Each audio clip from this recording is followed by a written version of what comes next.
Denise McCarthy, Sang-ae, de 2 años, vivía en Seúl, Corea del Sur, en 1976. Tenía una hermana gemela llamada Sang-hee y un hermano mayor. Un día, Sang-ae, su hermana gemela y su abuela fueron al mercado. Durante el viaje, Sang-ae y Sang-hee desaparecieron misteriosamente y tuvieron que ser reportados como desaparecidos. Unas horas más tarde, encontraron a Sang-hee, pero lamentablemente, todavía no había señales de Sang-ae por ningún lado. Su familia no sabía que alguien se la llevó a un orfanato. En el orfanato, fue adoptada por una familia estadounidense, se crió en Vermont y su nombre cambió a Denise McCarthy. A Denise, en cambio, le dijeron que la habían abandonado. A pesar de esto, quería desesperadamente saber de dónde venía, ya que siempre sentía que le faltaba algo. En 2016, se inscribió en un programa coreano que reúne a los adoptados estadounidenses con sus familias biológicas mediante el ADN. Tan solo un año después de inscribirse en el programa, su madre biológica hizo lo mismo. Sin embargo, pasarían algunos años más antes de que se reunieran. En octubre de 2020, a Denise y su madre biológica se les informó de que eran madre e hija. El 14 de octubre se reunieron, pero no fue presencial debido a la pandemia. La familia tuvo que reunirse en una llamada virtual. Solo entonces se enteró de que tenía una hermana gemela y un hermano mayor. Su hermana Sang-hee le aseguró que nunca la abandonaron. En realidad fue todo lo contrario. Su familia llegó incluso a abrir un negocio en el mismo mercado donde ella desapareció. Esperaban que algún día regresara y la reconocieran, pero eso no sucedería, ya que ella estaba a miles de kilómetros de distancia con una nueva familia y un nuevo nombre. Denise y su hermana aprendieron que tienen mucho en común e intereses y personalidades similares. En los años transcurridos desde su desaparición, su padre y su abuela fallecieron, lo que hizo que el reencuentro fuera agridulce. Denise tenía esto que decir: sé que él estaba ahí en espíritu, porque pienso que él hizo esto posible, y pienso que mi abuela materna nos perdió ese día. Sé que ella estaba ahí también, lo sé. Rebecca Gould, de 22 años, era estudiante del Northwest Arkansas Community College en Fayetteville. En septiembre de 2004, había estado visitando a sus amigos en Guion, un pequeño pueblo a orillas del río White. El 22 de septiembre, Rebecca dejó a su novio en el trabajo antes de ir a una tienda en Melbourne, Arkansas. Esa fue la última vez que la vieron. Fue extraño para ella desaparecer, ya que había planeado con su hermana regresar a la universidad. En la casa donde se alojaba, los investigadores descubrieron su vehículo, las llaves del auto, dinero en efectivo y su bolso. Parecía incluso menos probable cuando los investigadores voltearon el colchón y encontraron sangre debajo. 7 días después de que Rebecca fuera vista por última vez, su cuerpo fue descubierto a 5 millas de Melbourne, en un terraplén de la autopista estatal 9 de Arkansas. La habían brutalmente apaleado. Durante 16 largos años, los investigadores trabajaron para descubrir quién había hecho esto. Luego, en noviembre de 2020, la Policía Estatal de Arkansas anunció el arresto de William Alama Miller, residente de Oregón, de 44 años. Ni el motivo del crimen ni el rastro que llevó a la policía hasta él se hicieron públicos en el momento. Sin embargo, hay algunos detalles sobre William que conocemos. En el momento del crimen vivía en Texas, pero se encontraba en Arkansas. Posteriormente, se mudó al condado de Lane, Oregón. Permaneció en Filipinas durante unos años y cuando regresó a Estados Unidos fue arrestado. Dado que puede resultar frustrante que la policía no proporcione muchos detalles, agregaré detalles al comentario fijado cuando se haga pública más información. Tammy Tracy, de 19 años, residía en Rockford, Illinois en 1987. Trabajó como asistente dental y el año anterior se graduó en Auburn High School. Fue vista por última vez el 27 de mayo de 1987, cuando fue a Searles Park a encerar su coche. Las autoridades la buscaron durante casi un año. Se colocaron vallas publicitarias pidiendo ayuda en la búsqueda de Tammy y pasaría casi un año antes de que la encontraran. El 15 de abril de 1988, un observador de aves encontró su cuerpo. Su cuerpo fue localizado en la reserva forestal Sugar River en Durant. Fue identificada mediante registros dentales. En concreto, una autopsia mostró que había sido asesinada a tiros. Ella también había sido apuñalada sin piedad, por lo que el 21 de abril fue enterrada. En la imagen, Richard Galvanone extendió la mano para tocar su ataúd. Era el jefe de la oficina de detectives del Departamento de Policía de Rockford y dirigió la investigación inicial del caso. Los investigadores dijeron a lo largo de los años que estaban a punto de realizar un arresto, pero nunca se dio. En 2018, la madre de Tammy, Linda Tracy, dijo: "Quiero asegurarme de que lo atrapen antes de que muera". A principios de 2020, los investigadores afirmaron que sabían quién le quitó la vida a Tammy, pero aún estaban trabajando para acumular la evidencia evidencia necesaria para demostrarlo. Es solo una cuestión de tener esa pequeña información que les permita demostrarlo en el tribunal. En noviembre de 2020, se realizó por fin un arresto. Jesse Smith, de 64 años, fue arrestado en Albany, Georgia, y acusado formalmente por un gran jurado del condado de Winnebago. Era residente de Rockford al mismo tiempo que le quitaron la vida a Tammy. La fiscal estatal del condado de Winnebago, Marilyn Ross, dijo que Tammy y Jesse se conocían, pero no dio más detalles. También dijo que sería inapropiado hablar de las nuevas pruebas que llevaron al arresto, y tampoco dijo cuál fue el motivo. El sheriff del condado de Winnebago, Gary Caruana, y el jefe de policía de Rockford, Dan O'Shea, dieron crédito a la tenacidad de los investigadores por su trabajo para llevar al arresto. Luego, Jesse Smith fue recluido en la cárcel del condado de Dougherty, Georgia. Antes de ser extraditado al condado de Winnebago, se le impuso una fianza de $5 millones,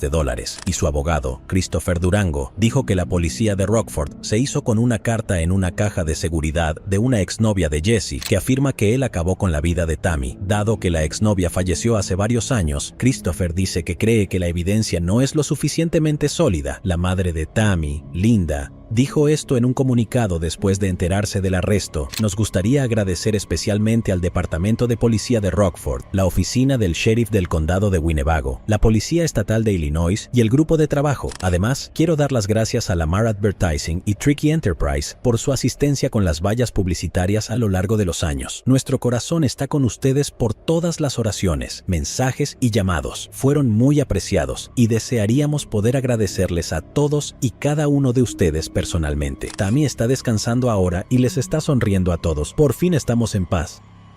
Deborah Tomlinson. Deborah Tomlinson, de 19 años, vivía en Grand Junction, Colorado. Ella era una estudiante universitaria. Deborah era extrovertida, disfrutaba mucho estar rodeada de gente, amaba los caballos y era una buena estudiante. Lamentablemente, le quitaron la vida en diciembre de 1975. Su cuerpo fue encontrado en su complejo de apartamentos en Belfort Avenue. El caso fue investigado por detectives de Grand Junction que reunieron numerosas pruebas. En abril de 1976, agotaron todas las pistas y el caso quedó cerrado. En 2020, el caso se volvió a investigar. El Departamento de Policía de Grand Junction se asoció con Parabon Nanolabs, una empresa de tecnología de ADN. Analizaron la evidencia de ADN dejada en la escena del crimen de la persona que le quitó la vida a Deborah. Procesaron el ADN y observaron 850,000 marcadores genéticos que les permitieron construir un árbol genealógico del atacante. Al final, el proceso los llevó hasta Jimmy Dean Duncan. Luego, los investigadores le pidieron al hermano de Jimmy una muestra de ADN y él se la dio. Después de algunas pruebas más, el detective Sean Crocker del Departamento de Policía de Grand Junction pudo decir que, sin lugar a dudas, Jimmy Dean Duncan es la persona que le quitó la vida a Deborah. En este punto, usted podría preguntarse por qué los investigadores no acudieron al propio Jimmy para obtener una muestra de ADN. La razón por la que no pudieron es que falleció en 1987, lo que significa que lamentablemente no habrá justicia. El caso que se está resolviendo aún proporciona cierto grado de cierre para la familia de Deborah. El padre de Deborah, Jim Tomlinson, dijo en respuesta a la noticia: "Me quitó mucho peso de encima, todavía no sé por qué, pero al menos sé quién". El Departamento de Policía de Grand Junction no ha encontrado conexión entre Jimmy y Deborah. Los investigadores descubrieron que Jimmy tenía un familiar que vivía cerca de la universidad a la que asistía Deborah.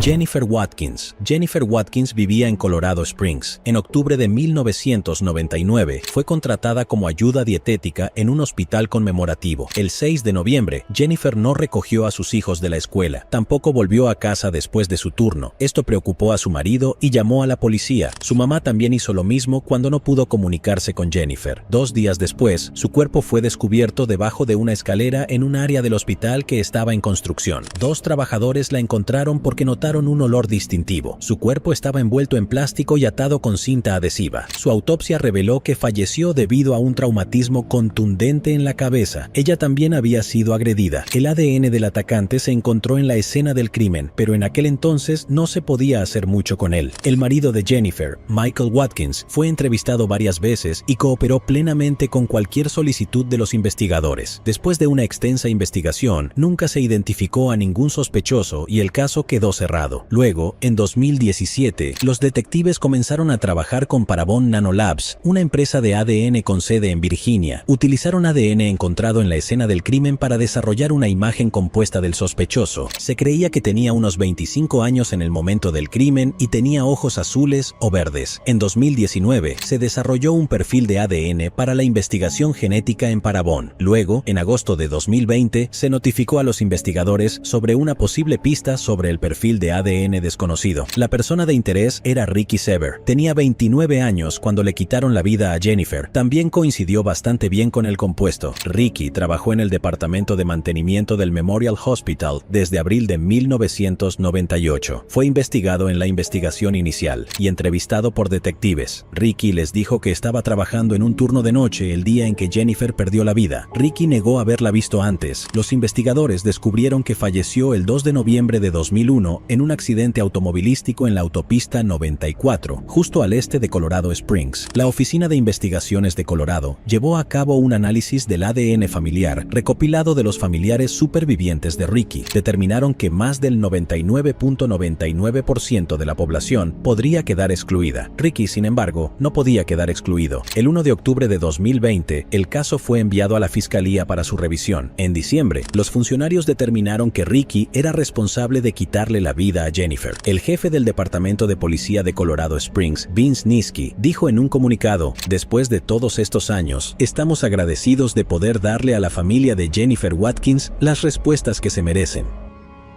Gloria Hassemer. Gloria Hassemer, de 41 años, vivía en Santa Cruz, California, en 1995. Tenía 2 hijos que tuvo que criar sola porque su marido había fallecido. A las 9:45 de la noche del 9 de junio, la policía de Watsonville la arrestó por conducir en estado de ebriedad. Unas horas más tarde, fue liberada. El auto de Gloria fue confiscado, por lo que tuvo que caminar hasta casa o hacer autostop. Sin embargo, nunca regresó a casa y su familia se preocupó. Medía 4 pies y 11 pulgadas de alto y pesaba 100 libras. Gloria fue vista por última vez vestida con una blusa azul y negra, jeans verdes y tenis blancos. Fue vista por última vez alrededor de las 4 de la mañana, caminando por Water Street en Santa Cruz. El día después de su arresto, el 10 de junio, se encontró el cuerpo de una mujer en el río Pájaro, en un cruce a desnivel de la autopista 1. Rápidamente fue identificada como Gloria Hassemer. Los investigadores estaban decididos a encontrar al culpable, pero el caso tardaría muchos años en resolverse. En 2020, el caso se volvió a investigar. Los investigadores del Departamento de Policía de Santa Cruz decidieron utilizar la tecnología del ADN para ayudar a resolver el caso.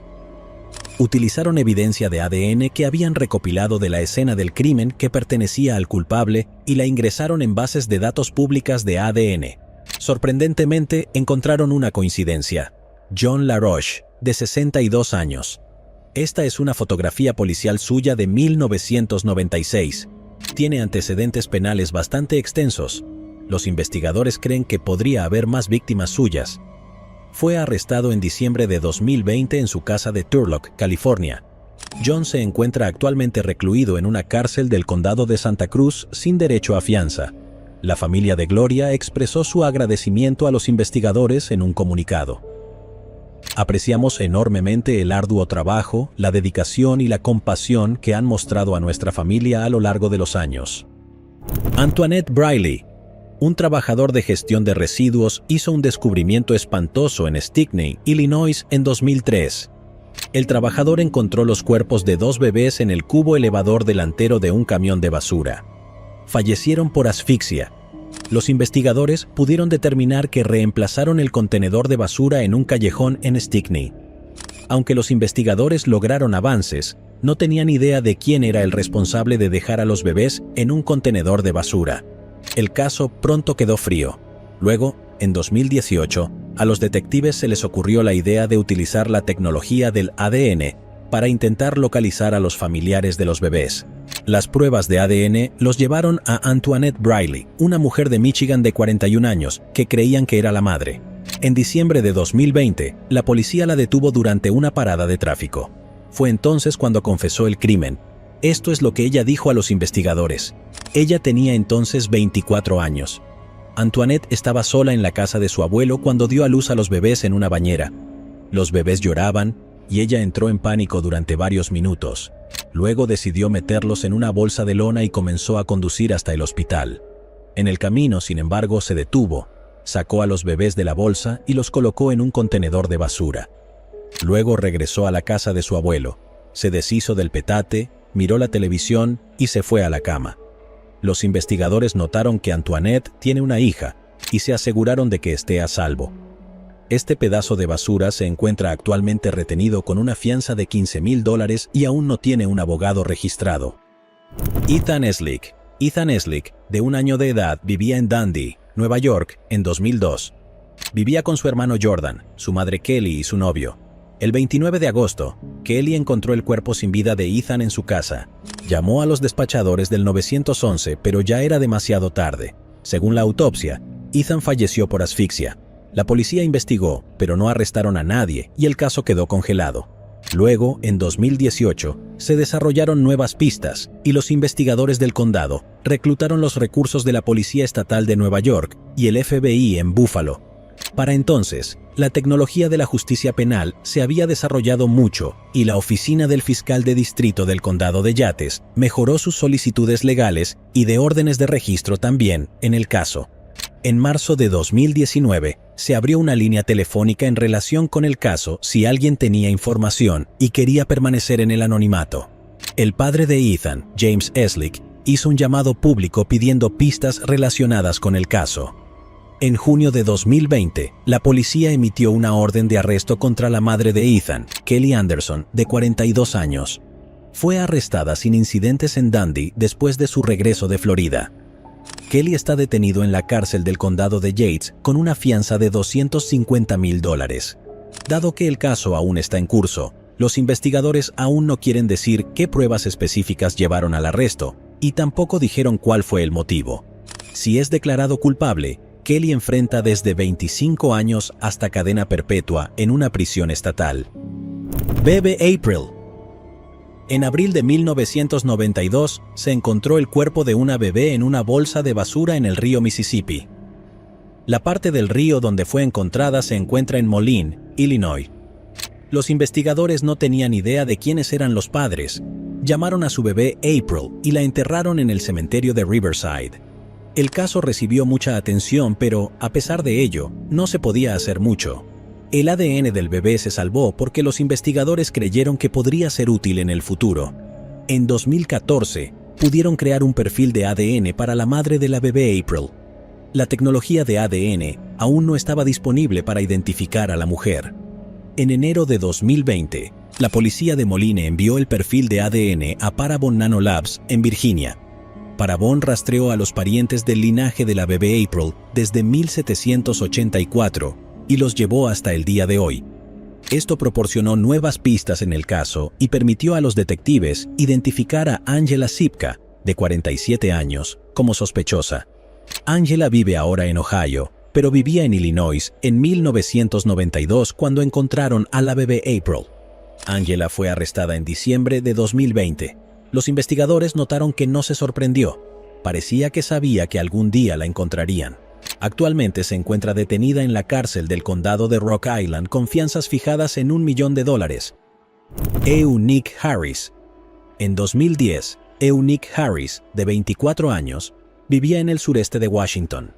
Una noche estaba viendo una película con sus hijos, de 4, 5 y 10 años. A la mañana siguiente, cuando los niños se despertaron, no había señales de Eunice. Ella fue reportada como desaparecida. Los investigadores preguntaron a los niños si vieron algo sospechoso, pero ninguno lo hizo. El novio de Eunice, que vivía en Virginia, fue interrogado, pero rápidamente fue descartado como sospechoso. También hablaron con un heladero y se les vio discutiendo con Eunice el día antes de que le quitaran la vida. También fue descartado como sospechoso. Los investigadores creyeron que tenían a su hombre cuando se enteraron de que un hombre de mantenimiento del edificio de apartamentos de Eunice fue despedido porque irrumpió en algunos apartamentos y había acabado con la vida de alguien antes. Sin embargo, no había nada concreto que lo relacionara con el crimen, y también hubo que descartarlo como sospechoso. Algunas personas se presentaron afirmando que vieron a Eunice en Detroit usando el nombre de Hollywood y en Georgia usando el nombre de Lexus. Los investigadores siguieron todas las pistas, pero nunca llevaron a ninguna parte.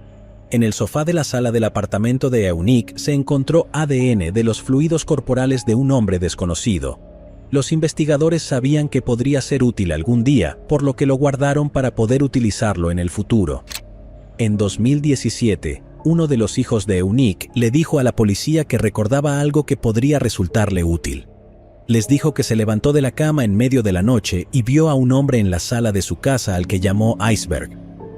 El niño también recordó que Eunice le estaba gritando a un hombre que saliera, y luego de eso, solo escuchó gritos ahogados. Después de algunas preguntas más, los investigadores descubrieron que Iceberg es el apodo de Isaac Moy. Los investigadores tenían el ADN de Isaac en su base de datos, pues en 2016 fue arrestado e ingresado en prisión por agresión. El ADN que se encontró en la escena del crimen del hombre desconocido se comparó con el ADN de Isaac y coincidió. En 2020, un informante que estaba encerrado con Isaac se presentó y les contó a los investigadores lo que Isaac le había dicho. Al parecer, Isaac le habló de una niña desaparecida, y en un momento dijo que la policía nunca lo encontrará porque lo hizo de la manera correcta, por lo que nunca lo descubrirán. Cuando los investigadores interrogaron a Isaac, este contó historias contradictorias sobre cuando visitó el apartamento de Eunice. Isaac llevaba un rastreador GPS en el momento de su desaparición. Los datos muestran que él estaba en su complejo de apartamentos la noche del 9 de octubre cuando ella desapareció, y recién se fue a la mañana siguiente. Los investigadores creen que él le quitó la vida en su departamento y luego llevó su cuerpo a su auto. Isaac, que salió de prisión en noviembre de 2020 por su otro delito, ahora regresa a prisión gracias a los investigadores y a la tecnología de ADN. La mamá de Eunice, Valencia Harris, está especialmente feliz y publicó en Facebook que nunca debes dejar de luchar por tus seres queridos. Cynthia Palacio.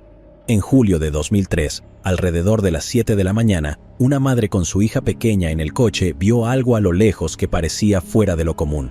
Parecía el cuerpo de una mujer. Llamó a la policía.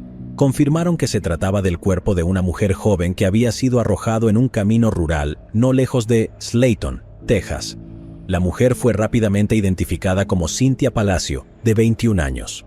Tenía una hija de 2 años en el momento en que le quitaron la vida. Cynthia fue agredida. Los investigadores pudieron recolectar ADN del perpetrador de su cuerpo. Lo ingresaron a la base de datos del CODIS, pero no se pudieron hacer coincidencias.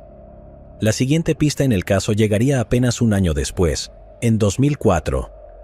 Fue entonces cuando el cuerpo de la compañera de cuarto de Cynthia, Linda Carvajal, fue encontrado en una carretera del condado cerca de New Deal. El ADN recolectado de su cuerpo pertenecía al culpable, lo que demuestra que la misma persona quitó la vida a Cynthia y Linda. Eran compañeros de cuarto, nacieron el mismo mes del mismo año. Ambos tenían 21 años cuando fallecieron, y ambos fueron abandonados en carreteras remotas del condado. Los investigadores creían que el vehículo que arrojó el cuerpo de Cynthia era una camioneta o un vehículo con neumáticos pesados. También creyeron que era el mismo camión que arrojó el cuerpo de Linda un año después. No fue hasta 2020 cuando los investigadores se acercaron más a resolver el caso. Un agente inmobiliario de Waco, Texas, llamó a la policía porque un hombre la estaba acosando. La policía investigó este caso. Fue durante esta investigación que los agentes descubrieron que posiblemente 100 agentes inmobiliarios en alrededor de 20 ciudades y 10 estados habían sido acosados por el mismo hombre. El único problema era que nadie conocía la identidad de este hombre, pero eso pronto cambiaría. En enero de 2020, un hombre de 57 años llamado Andy Castillo, que vivía en Lubbock, Texas, fue arrestado por acosar a los agentes inmobiliarios. La policía de Lubbock tomó una muestra de ADN de Andy y se dieron cuenta de que su ADN coincidía con el ADN encontrado tanto en Cynthia como en Linda. Andy se encuentra actualmente en la cárcel del condado de McLennan con una fianza fijada en $1,5 millones. Jennifer Sarr. El cuerpo sin vida de un bebé varón fue encontrado envuelto en una manta en una bolsa en Middlebrook Drive el 4 de diciembre de 2008, en el condado de Horry, Carolina del Sur. El bebé recibió el nombre de Baby Boy Horry y fue enterrado en el cementerio Elcrest en Conway. No había señales de la identidad del bebé ni de sus padres biológicos. Los investigadores esperaban que alguien presentara información, pero nadie lo hizo y el caso quedó cerrado. Su ADN se recopiló en 2008 y en 2020 se utilizó para identificar a la madre de Baby Boy Horry. En marzo de 2020, los investigadores confirmaron que Jennifer Sarr, de Pensacola, Florida, es la madre. En 2008, ella era estudiante en una universidad costera de Carolina, en el momento en que se encontró el cuerpo de Baby Boy Horry. Decidieron llamar a Jennifer para informarle que será arrestada. Los investigadores decidieron hacer esto porque la vida de nadie está en peligro y ella tiene 2 hijos pequeños a los que no querían traumatizar arrestando a su madre frente a ellos. Luego, Jennifer fue a Myrtle Beach para que la arrestaran allí. Fue encarcelada en el centro de detención J. Reuben Long en Conway el 4 de marzo de 2020. El padre de Baby Boy Horry también fue identificado, pero no fue arrestado, lo que indica que no tenía ningún conocimiento de lo sucedido. Stacy DeGrandchamp. Stacy DeGrandchamp, de 17 años, vivía en Fort Wayne, Indiana. Ella era estudiante en la escuela secundaria Wayne. Stacy planeaba matricularse en Ball State University y trabajar como tecnóloga informática. El 15 de agosto de 2002, Stacy estaba en una fiesta con sus amigos. En un momento, se peleó con otra chica llamada Harley Bobart. Era muy diferente a Stacy, ya que no tenía antecedentes de pelear o estar involucrada en conflictos. Otras personas en la fiesta interrumpieron la pelea entre Stacy y Harley. Más tarde esa noche, estalló otra pelea entre los dos. Durante la pelea, Stacy retrocedió unos pasos antes de caer al suelo. Los que observaban notaron que su ropa estaba empapada de sangre y llamaron inmediatamente a la policía.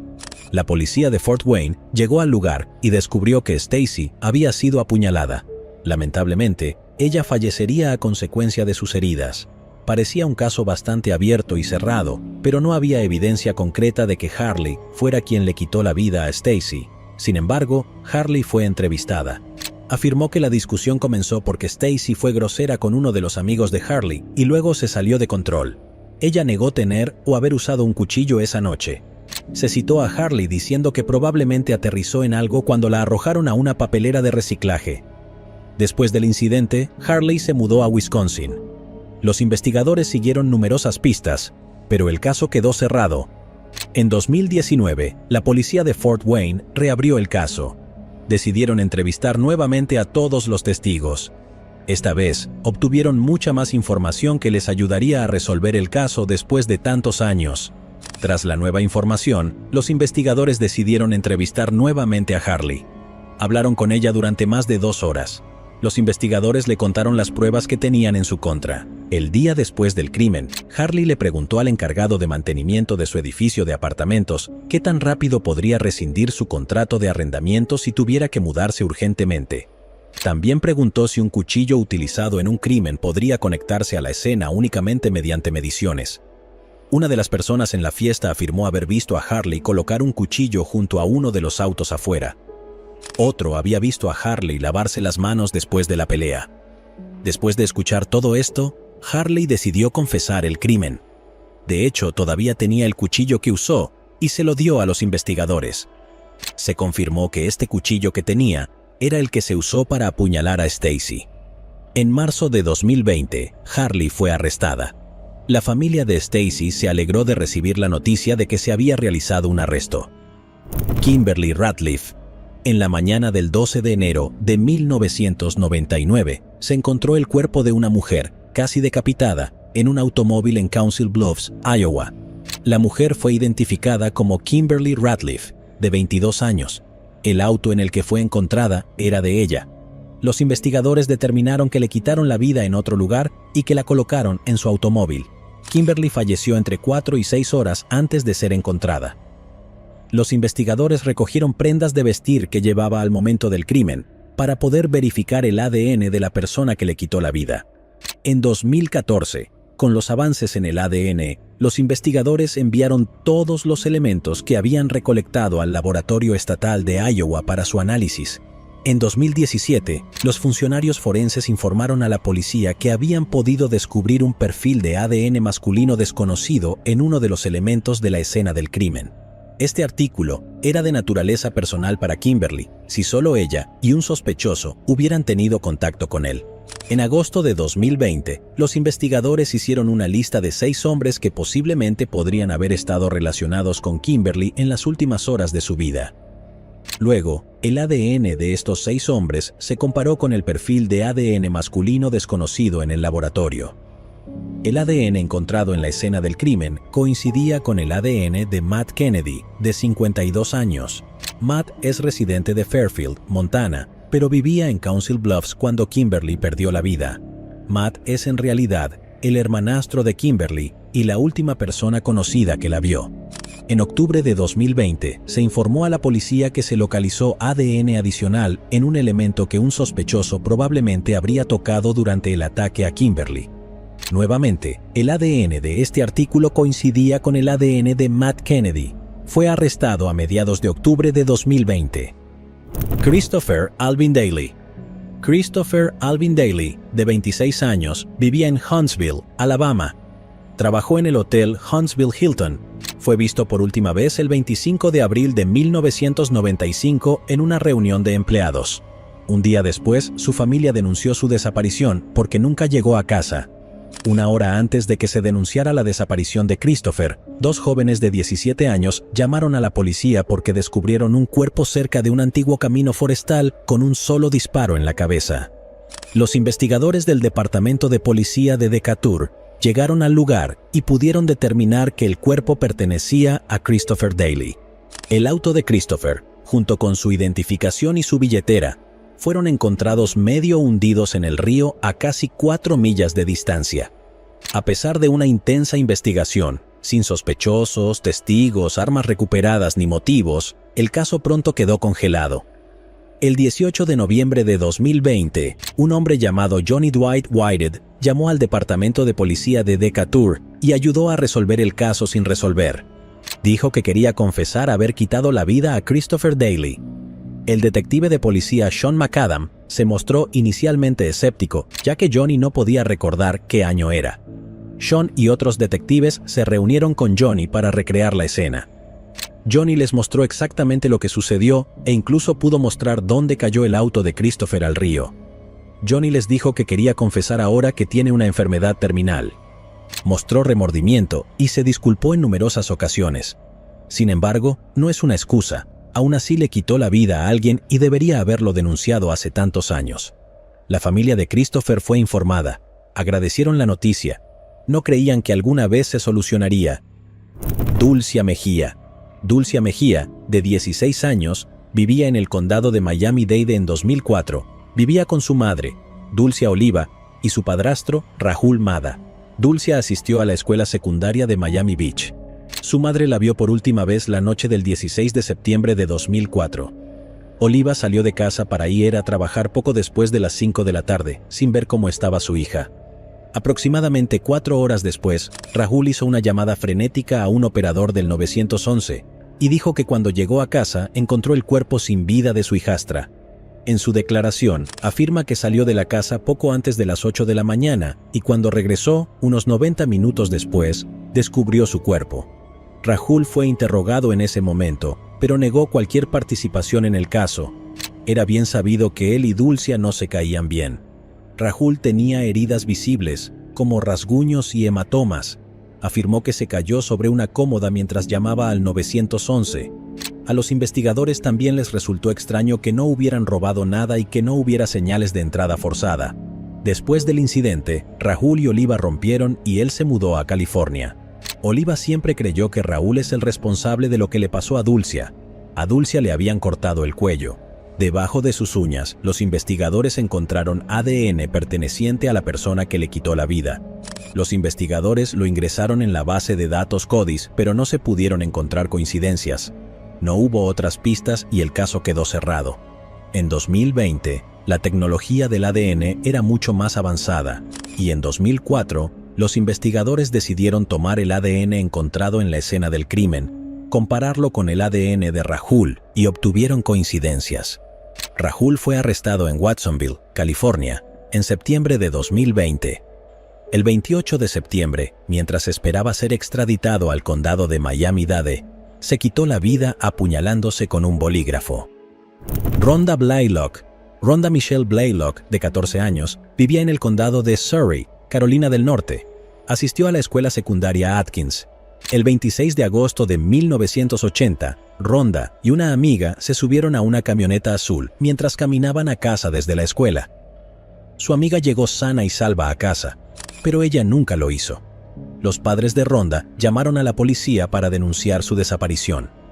Unos días más tarde, el cuerpo de Rhonda fue encontrado en una zona densamente boscosa en Pilot Mountain. La habían agredido y apuñalado. Los investigadores tenían muchas pistas que seguir, ya que sabían que la última vez que la vieron fue en una camioneta azul y un amigo dio una descripción bastante buena del sospechoso. A pesar de todo esto, el caso permaneció en el olvido durante muchos años. En 2015, se formó un grupo de trabajo especial con la esperanza de encontrar al sospechoso. Los investigadores dieron una descripción del hombre. Se llamaba Jimmy o Butch. Estaba en su adolescencia o principios de los 20. El hombre conducía una camioneta Chevy azul modelo de los años 1970 o 1980. En 2019, los investigadores decidieron enviar el ADN del sospechoso encontrado en la escena del crimen a una empresa privada de ADN. Encontraron una coincidencia. Luego, el 2 de agosto de 2019, se realizó un arresto en relación con el caso. La oficina del sheriff del condado de Surry arrestó a Robert James Atkins de Fisher Valley en Dobson.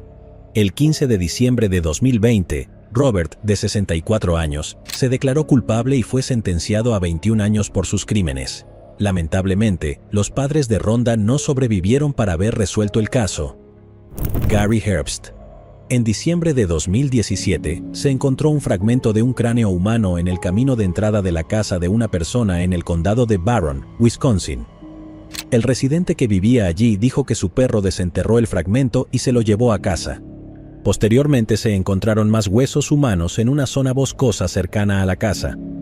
Gracias al proyecto DNA desconocido, los huesos fueron identificados en junio de 2020 como pertenecientes a Gary Herbst. Estaba desaparecido desde 2014. Los investigadores notaron que Gary había sufrido una herida de bala en la cabeza. Localizaron a su familia, su esposa Connie y su hijo Austin. En noviembre de 2020, la policía interrogó a Connie, de 62 años, y a Austin, de 26. Austin confesó que le disparó a Gary y luego planeó un encubrimiento con su madre. Cuando se le preguntó por qué, Austin afirmó que Gary era un padre abusivo. Los investigadores también hablaron con vecinos de la familia, quienes afirmaron haber visto a Connie y Austin fregando y limpiando el piso del sótano justo después de que Gary desapareciera. Los actuales propietarios de la casa permitieron a los investigadores llevar un perro cadáver al sótano. El perro indicó la presencia de descomposición humana. Tanto Connie como Austin fueron arrestados en noviembre de 2020. Evelyn Laverne Mackey. Evelyn Laverne Mackey vivía en el condado de Hernando, Florida, con su nuevo esposo Merle, su hija Kelly y su hijo. Evelyn fue vista por última vez la mañana del 5 de noviembre de 1981, cuando se reunió para desayunar con la familia. Luego, Merle llevó a los niños a la escuela. Esa tarde fue a recogerlos solo. Les dijo a los niños que Evelyn fue a Ohio para cuidar de su sexta cuñada. Pero eso era mentira. Ella no llegó allí y su cuñada no esperaba su visita. Unos días después de que Evelyn fuera vista por última vez, Merle le preguntó a su hijastra Kelly qué diría si él le dijera que su madre no volvería a casa. Los niños se sintieron incómodos viviendo con él y regresaron a vivir con su padre biológico. La familia de Evelyn denunció su desaparición en enero de 1982. Los investigadores investigaron inmediatamente a Merle.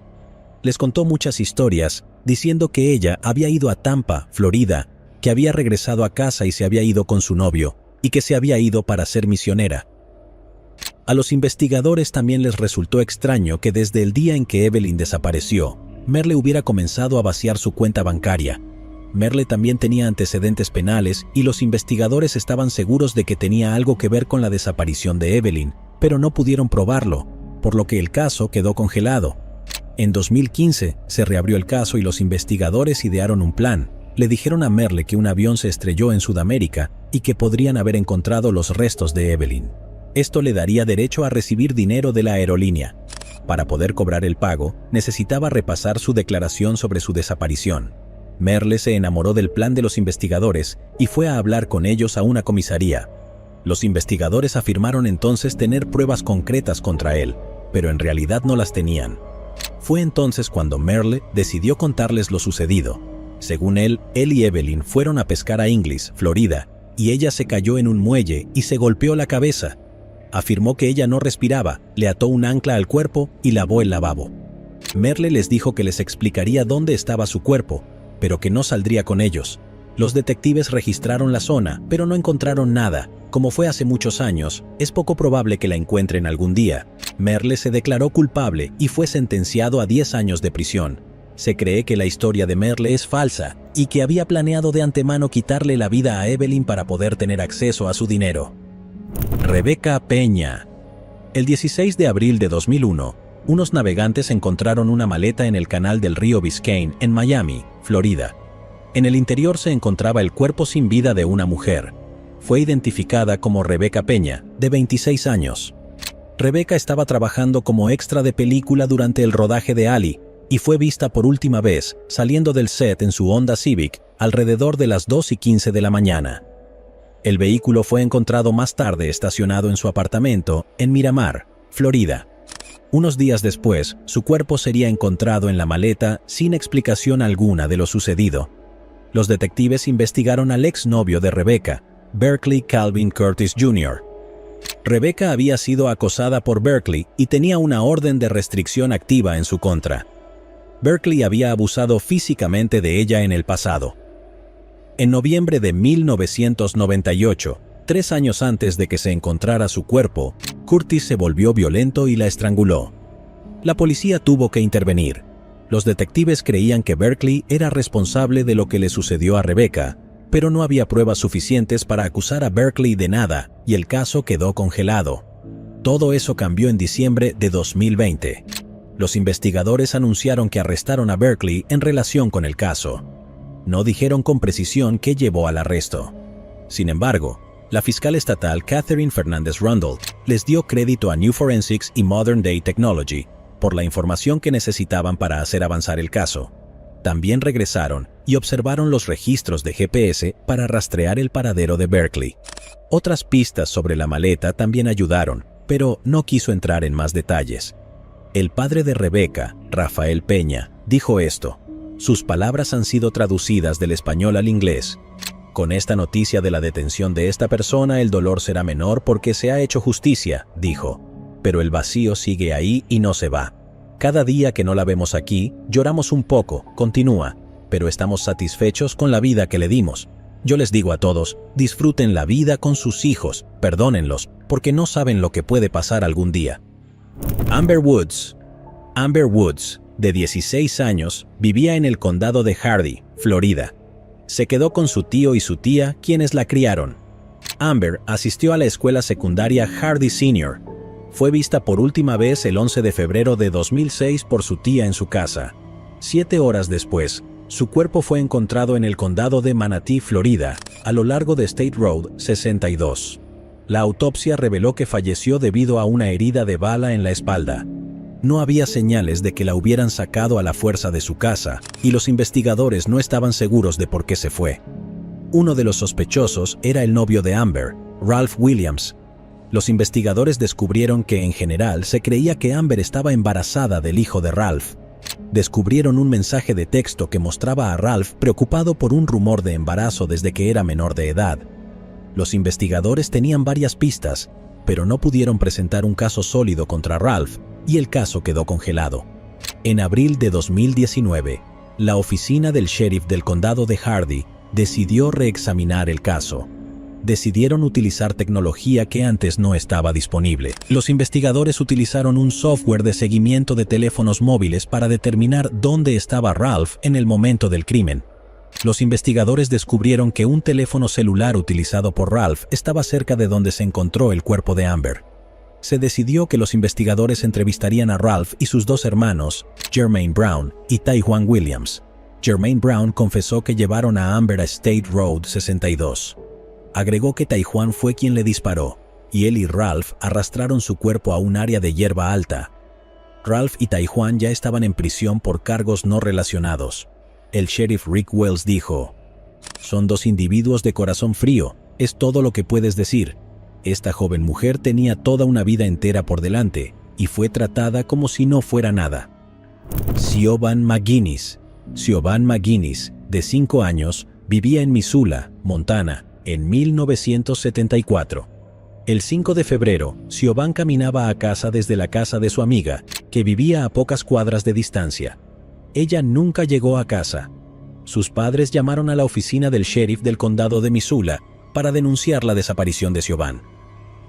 2 días después de su desaparición, su cuerpo fue encontrado en un desagüe cubierto de nieve en Tura, Montana. Siobhan había sido agredida, sufrió un traumatismo en la cabeza y heridas de arma blanca en el pecho. Los detectives recogieron una muestra de ADN de su cuerpo que pertenecía al perpetrador y la almacenaron de forma segura para poder usarla algún día. A pesar de que algunas pistas e investigadores pasaron muchos años tratando de resolver el caso, no salió nada. Luego, en octubre de 2020, después de 46 años, el equipo de casos sin resolver de la oficina del sheriff del condado de Missoula anunció que habían identificado a la persona que le quitó la vida a Siobhan. Se explicó que el ADN del culpable en la escena del crimen fue entregado a especialistas de una empresa de tecnología privada llamada Othram Inc. Othram pudo crear un perfil genealógico del sospechoso. Esto llevó a los investigadores a un hombre llamado Richard William Davis. Tenía 32 años en el momento del crimen. Después de investigar un poco más, los detectives concluyeron que Richard estaba en el área y que la descripción de su automóvil coincidía con lo que algunos testigos describieron como el automóvil del sospechoso. Richard falleció en 2012 en Arkansas. Fue descrito como un cristiano nacido de nuevo. Dejó esposa y 4 hijos. Los investigadores no están seguros de por qué Richard estaba en Missoula, pero se cree que simplemente estaba de paso por la zona. El padre de Siobhan, Stephen McGinnis, dijo lo siguiente: 26 años es un lapso de tiempo muy largo para estar en un estado de dolor y tristeza interminables por alguien tan hermoso y sorprendente como Siobhan. Todos nos sentimos aliviados con la identificación positiva de la persona que quitó la vida a Siobhan. Nuestras oraciones están con su familia, esperando que tengan la misma sensación de cierre que tanto hemos esperado. Gracias a todos por ayudar a resolver el caso. Desafortunadamente, esta fue la única fotografía que pude encontrar de la víctima. Wilhelmina Reed. Wilhelmina Reed tenía 72 años y vivía sola en su casa de Salt Lake City, Utah. En agosto de 1982, la policía fue a su casa para hacer un control de bienestar, ya que su familia no sabía nada de ella desde hacía algunos días. Su cuerpo fue encontrado boca abajo sobre su cama. Ella falleció debido a un traumatismo contundente en la cabeza. La policía de Salt Lake recopiló varias pruebas de la escena del crimen. Esto incluía ADN del camisón de la víctima, huellas dactilares y pies. En 2019, el ADN estaba mucho más avanzado que en 1982. Los investigadores decidieron compilar una lista de hombres que habían vivido en el mismo vecindario que Wilhelmina y comparar su ADN con el ADN que se encontró en su camisón. La prueba de ADN los llevó hasta Brian Reed, de 55 años, que vivía en Nebraska. En 1982, vivía en una casa frente a Wilhelmina y tenía 17 años. Admitió que había entrado a la casa porque quería robarle sus objetos de valor. Brian la golpeó en la cabeza con un bate de béisbol varias veces. Luego regresó a su casa, lavó su ropa y se fue a la cama. Al día siguiente, Brian se mudó a Nebraska. Fue arrestado en enero de 2020. Micaela Garrecht. Micaela Joy Garrett era una niña de 9 años que vivía en el condado de Hayward, California, con su familia. El sábado por la mañana del 19 de noviembre de 1988, Micaela y su amiga Katrina salieron de la casa de Micaela a las 10 de la mañana. Luego montaron sus scooters hasta el Rainbow Market, que está a unas cuadras de distancia. Dejaron sus scooters afuera de la tienda. Luego los dos compraron comida y refrescos. Al salir de la tienda, se dirigieron directamente a casa y se olvidaron de sus scooters. En un momento se dieron cuenta de que los habían olvidado y regresaron a la tienda. Cuando llegaron allí, se dieron cuenta de que faltaba uno de los scooters. Micaela luego vio el scooter más abajo, en el estacionamiento del mercado. Lo habían colocado cerca de un coche estacionado.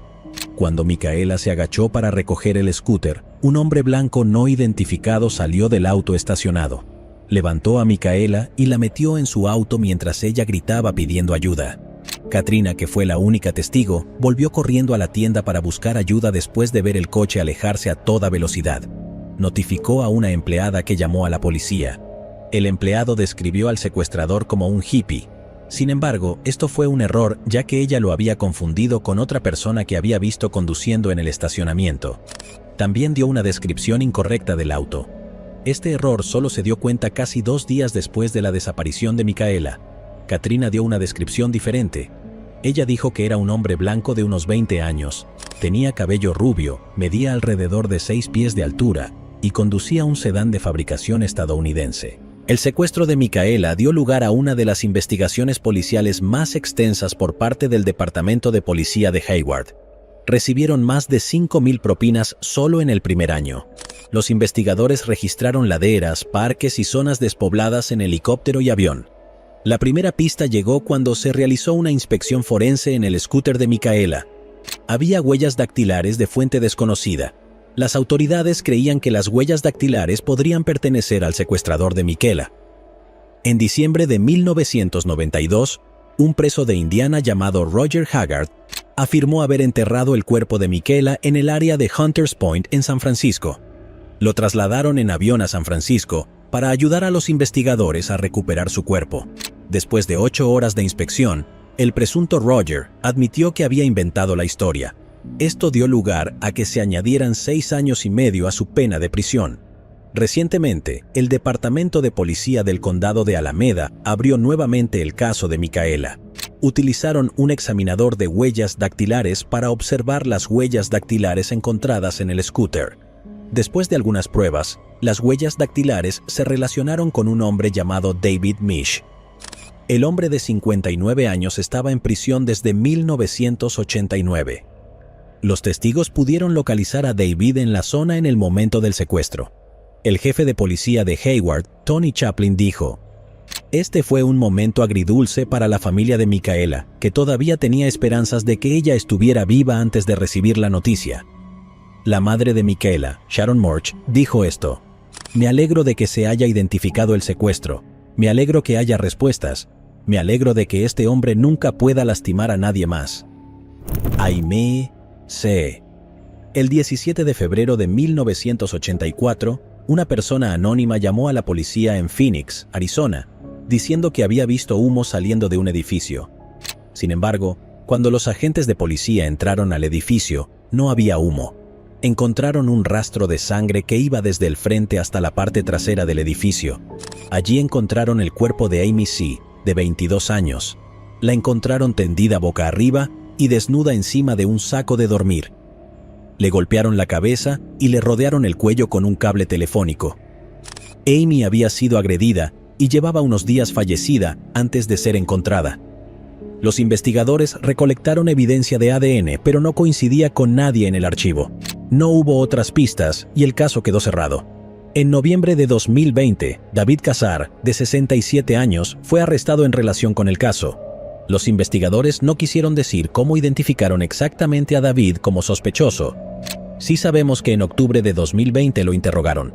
Dijo que sabía dónde estaba el edificio y que a menudo entraba para dormir allí. Los investigadores tomaron su muestra de ADN y cuando coincidió con el ADN encontrado en la escena del crimen, lo arrestaron. Actualmente se encuentra detenido con una fianza de $1 millón en una prisión de Phoenix. Llegados aquí, ¿acaso no has visto este otro crimen? Yo no me lo perdería,